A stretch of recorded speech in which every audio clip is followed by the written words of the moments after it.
selamat malam. Terima kasih sudah bisa menghadiri podcast virtual saya kepada Omar Sekalmadia Purnawirawan Daryatmo, mantan Kepala Basarnas Republik Indonesia. Nah, saya ingin perkenalkan terlebih dahulu podcast saya, namanya adalah Don't Touch My Politics. Nama ini sepertinya orang akan beranggapan podcastnya tentang politik, tapi sebetulnya tidak. Ini hanya judul saja, dan tokoh-tokoh yang hadir di sini boleh tokoh politik, tokoh militer, tokoh agama, siapapun. Yang penting bisa memberikan wawasan dan ilmu serta pengalaman kepada masyarakat yang akan menonton nantinya, terutama generasi muda seperti saya. Nah, pertama-tama saya ada pertanyaan kepada seorang mantan Kepala Basarnas ini.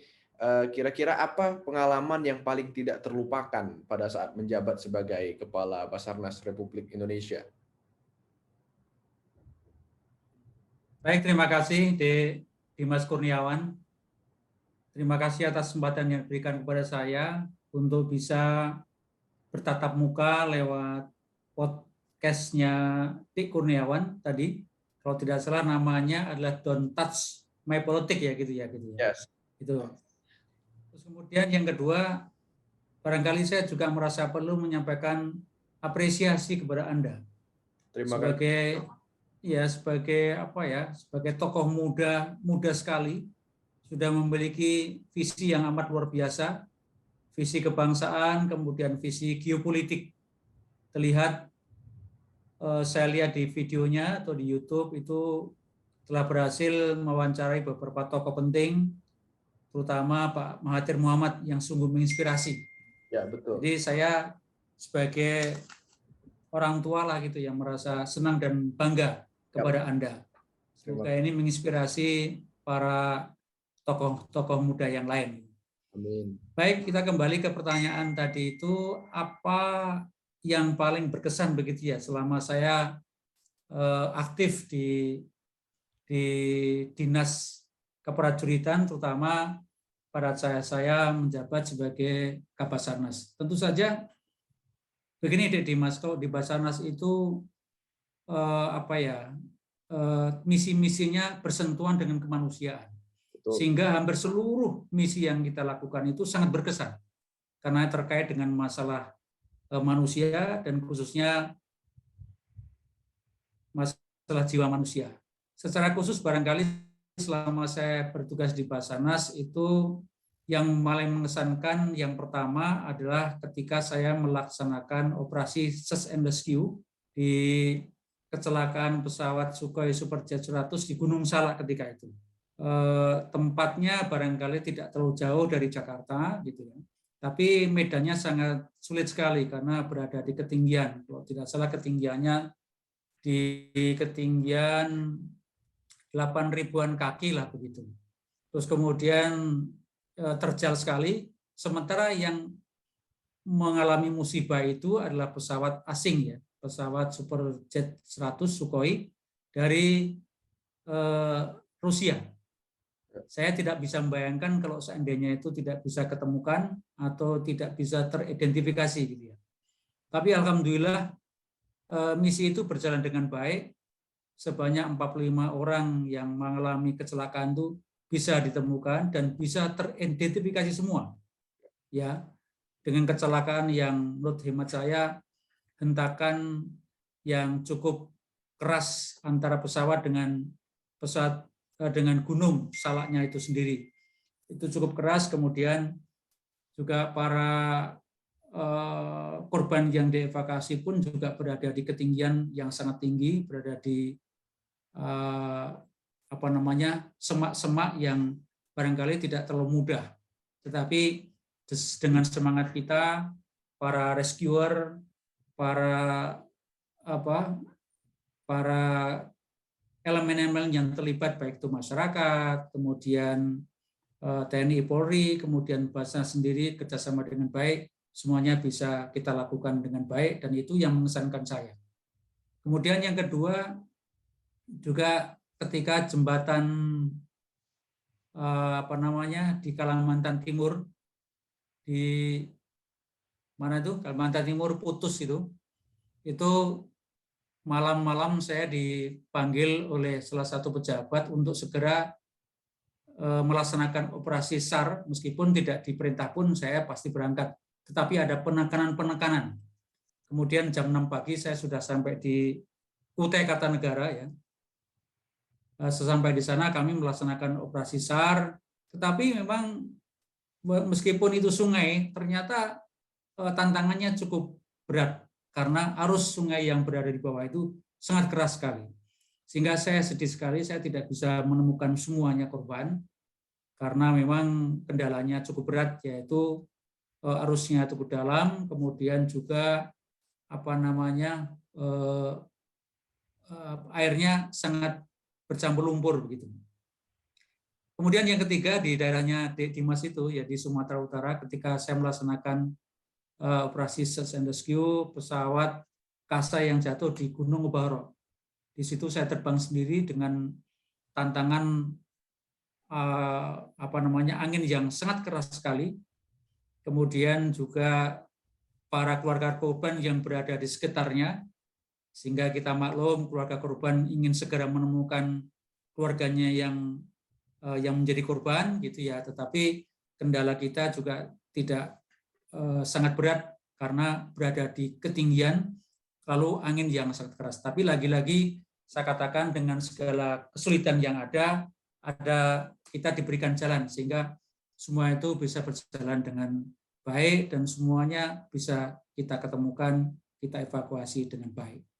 Dan Dimas, saya ingin sampaikan barangkali kepuasan bagi seorang kepala Basarnas atau rescuer itu kalau kita bisa melaksanakan misi dengan baik.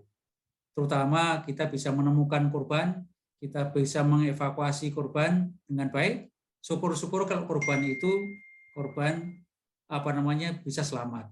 Tetapi kita juga harus melihat kecelakaannya. Kalau kecelakaan memang berat seperti Gunung Salak, jembatan yang runtuh, kemudian di Obaro itu memang ya sangat fatal sekali sehingga tidak ada korban yang selamat. Saya kira itu kalau pesan-pesannya di Dimas. Ya. Nah, selama menjalani operasi tersebut kan tentu ada tahap dan sistem evakuasi yang diikuti dan sudah sudah menjadi code of conduct atau sistem dari Basarnas sendiri. Nah, kira-kira ini masyarakat yang belum banyak tahu apa saja tahap dan sistem evakuasi yang biasanya itu dilaksanakan oleh Basarnas. Seperti tadi Omar Sekal menceritakan, itu it depends ya tentang bagaimana sebesar apa skala kecelakaannya, apakah bisa selamat atau tidak. Nah, kira-kira apa saja sistem evakuasinya? Jadi kalau kita tahapan operasi SAR sendiri ya, itu yang pertama itu adalah tahap menyadari bahwa adalah kekhawatiran bahwa keadaan darurat diduga akan muncul. Misalkan sebuah pesawat take off dari suatu tempat kemudian menuju destinasi, ditentukan jam sekian, katakanlah 1 jam kemudian dia mendarat. Tetapi atau di poin-poin tertentu dia harus report kepada air traffic control, tapi pada saatnya report itu dia tidak report. Berarti ada sesuatu yang mengkhawatirkan. Itu kemudian kita langsung melakukan suatu kegiatan-kegiatan, mengumpulkan, kemudian mencatat informasi, lalu meliputi identitas, memberi laporan, jenis musibah atau bencana, dan sebagainya. Setelah itu baru kita laksanakan tahap awal. Setelah itu ada tahap tindakan awal. Itu tahap seleksi informasi untuk dianalisa dan ditetapkan. Kemudian berikutnya adalah tahap perencanaan, gitu, merencanakan kira-kira operasi apa yang perlu kita lakukan dengan dugaan-dugaan sesuai analisa tersebut, kemudian baru melaksanakan tahap operasi, yaitu tahap operasi SAR itu sendiri. Kemudian yang terakhir adalah tahap pengakhiran, Dimas. Operasi SAR itu sesuai ketentuan berlangsung selama 7 hari. Kenapa 7 hari? Tentunya juga mempertimbangkan apabila korban 7 hari itu begini-begini dan sebagainya. Namun demikian apabila ada evaluasi tersendiri yang memungkinkan korban itu masih belum diketemukan atau masih ada kemungkinan bagaimana begitu, maka itu bisa diperpanjang lagi. Gitu. Saya kira mungkin kalau tahapan itu. Kira-kira dalam tahap search and rescue-nya sendiri nih, menurut Om Marsikal, kita tentu pasti ada beberapa kekurangan pada saat meninggalkan Basarnas beberapa tahun yang lalu. Apa yang Om Marsikal harapkan akan dibenahi oleh kepala-kepala Basarnas selanjutnya agar seiring majunya teknologi dunia, Basarnas juga bisa melakukan search and rescue dengan sistem dan metode-metode yang mirip ataupun lebih baik dengan negara-negara lain yang sangat canggih dan maju. Begini Dek Dimas, Basarnas itu kan dibentuk atau didirikan sejak tahun 1972. Ya. Jadi sudah 50 tahun. Dan setiap generasi pembina di Basarnas, tak terkecuali saya itu selalu meningkatkan kemampuannya. Baik kemampuan manusianya atau SDM-nya, juga kemampuan peralatannya, ya, terutama peralatan, teknologinya dan sebagainya. Sehingga menurut hemat saya, sebetulnya Basarnas kita ini sudah berkelas internasional lah, berkelas dunia lah, karena didukung oleh peralatan-peralatan yang canggih, terus kemudian personil-personilnya pun juga sudah international qualified lah gitu ya. Karena kalau tidak, kita tidak akan mendapatkan sertifikasi dari SAR internasional gitu kan. Cuman memang kalau kita bicara luasnya Indonesia ini sangat luas sekali kan itu. Itu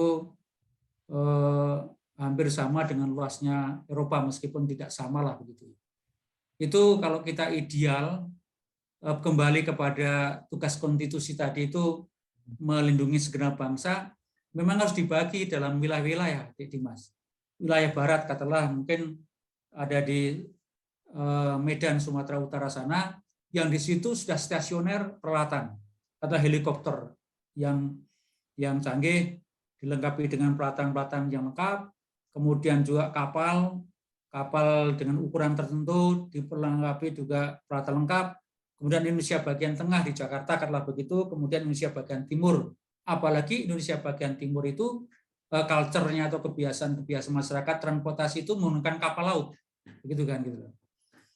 Kapal laut. Tetapi pabrik kapal kan tidak ada yang di Indonesia Timur. Itu ada di Batam kan begitu kan gitu. Barangkali kalau negara kita ini kaya raya gitu ya, banyak duit gitu. Itu setiap wilayah-wilayah tadi dilengkapi dengan alat-alat yang super canggih sehingga apabila terjadi kecelakaan atau bencana itu kita akan dengan segera melakukan tindakan-tindakan dan masyarakat akan terhindar dari kecelakaan itu atau musibah itu maupun bencana. Saya kira itu. Ya, semoga Indonesia bisa melengkapi, pemerintah Indonesia bisa melengkapi keinginan dari, bukan keinginan Basarnas, tapi itu keinginan kita semua untuk saling membantu, terutama kita tidak pernah tahu kapan bencananya akan terjadi dan sebesar apa risikonya.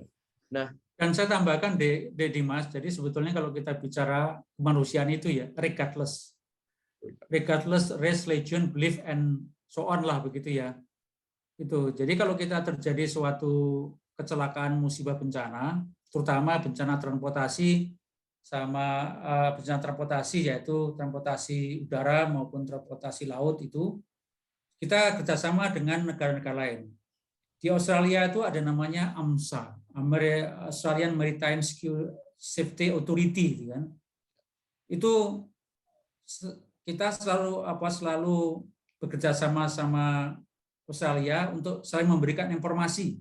Ya, katakanlah waktu Sukhoi jatuh pun kami juga konfirmasi kepada Australia, ya. Terus kemudian dia memastikan kecelakaan ada di suatu lokasi ini, meskipun kita juga sudah tahu itu hanya untuk second opinion saja begitu.